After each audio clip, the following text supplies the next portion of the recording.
In this complementary video, we will describe the concepts used by our method to produce complex multi-contact animations such as these. To illustrate our approach, we will consider the simple example of this humanoid character. In this initial phase, both feet are in contact as well as the right hand. To reach this goal phase, the character has to move its right leg from the back platform to the front one. In the process, it will thus break a contact and create a new one. We consider the issue of automatically computing a collision-free animation that will achieve this motion. In the scenarios we consider, the contacts created are not coplanar and the locomotion is not gated.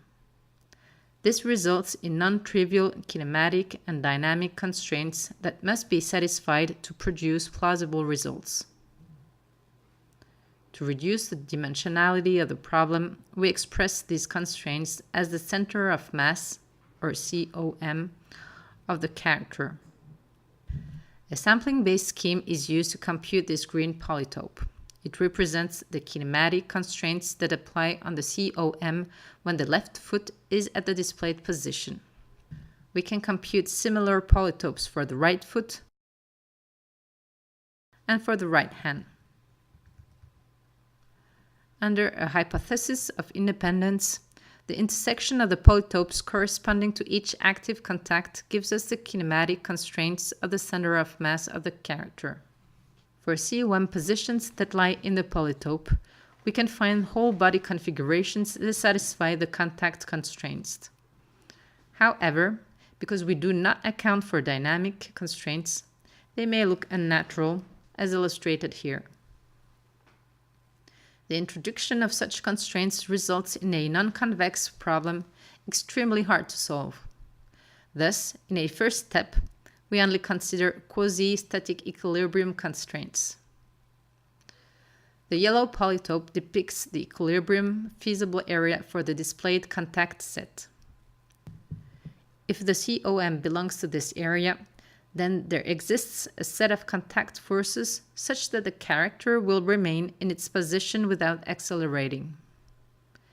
It is important to observe that in the multi-contact case, this area is not equivalent to the one given by the convex whole of the contact points, as shown by this orthographic view. The intersection of both kinematic and quasi-static constraints results in the purple polytopes, which approximate the set of feasible COM positions for the initial contact set, for the flying face of the right foot, and finally for the end contact set. The intersection of the purple polytopes of consecutive contact faces define the feasible transition set where the COM constraints of both faces are satisfied. This blue polytope defines the set where the right foot can be safely removed without losing balance nor violating kinematic constraints.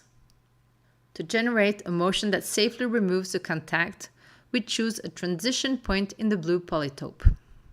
By convexity, the straight line connecting the initial COM position to this point is a feasible path. A first feasible motion is thus the following one. The character moves to the position and only breaks the contact afterwards. To reach the goal COM position on the left, we find a new transition point where to create a contact. In this example, the previous point already belongs to the transition area, but this is not the case in general. This time, the feasible path is a polyline. The character thus moves forward, creates a contact, and then achieves the motion to reach the goal state. From an aesthetical point of view, the resulting motion lacks dynamism because of the quasi-static constraints.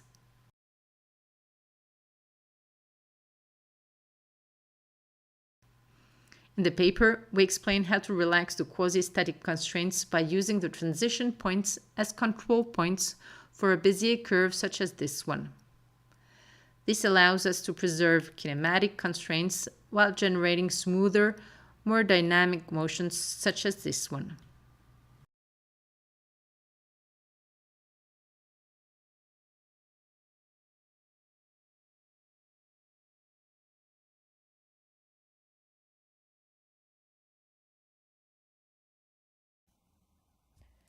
In this other example, going from this simple support to this double support configuration is not possible with a quasi-static motion. This is illustrated by the constraints of each contact phase. Here is the constraint polytope for the first phase, and here is the polytope for the second phase. There is no intersection between these polytopes. In such a case, we may decide to relax the quasi-static constraint in such a way that the dynamics will be violated as little as possible. The transition point selected will thus minimize its distance to the dynamic constraints of the first phase while satisfying the kinematic constraints of the second phase. As a result, the kinematic constraints will be preserved. This relaxation allows us to find a reasonable solution instead of simply failing. In this example, we obtain the following smooth center of mass trajectory, which in turn results in the following motion. Because our collision avoidance scheme uses a sampling-based approach, our method will sometimes fail to find a collision-free motion within a given time limit. In such cases, we are not able to determine whether a solution exists for the selected COM trajectory. This is a limitation of our method. In this example, with an increased time limit of 4 seconds of computation, a collision-free motion can eventually be found.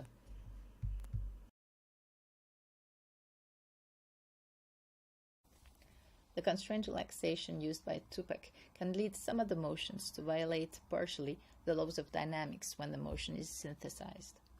For selected examples, we indicate the instance where the dynamics is violated by displaying a red dot, while green dots indicate that the constraints are satisfied.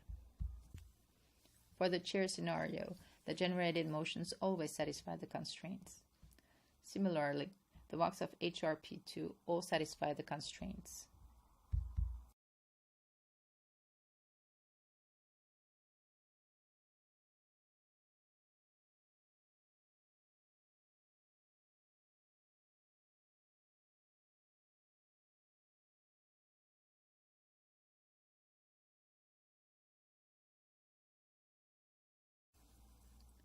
For the steep slope scenario, 15% of the times the dynamic constraints are violated because the kinematic constraints imposed to break contact too soon or to create it too late.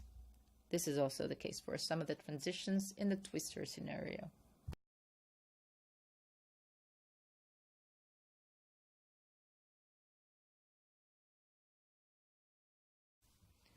But in this context, most of the violations come from the fact that there is no quasi-static solution that allows a transition.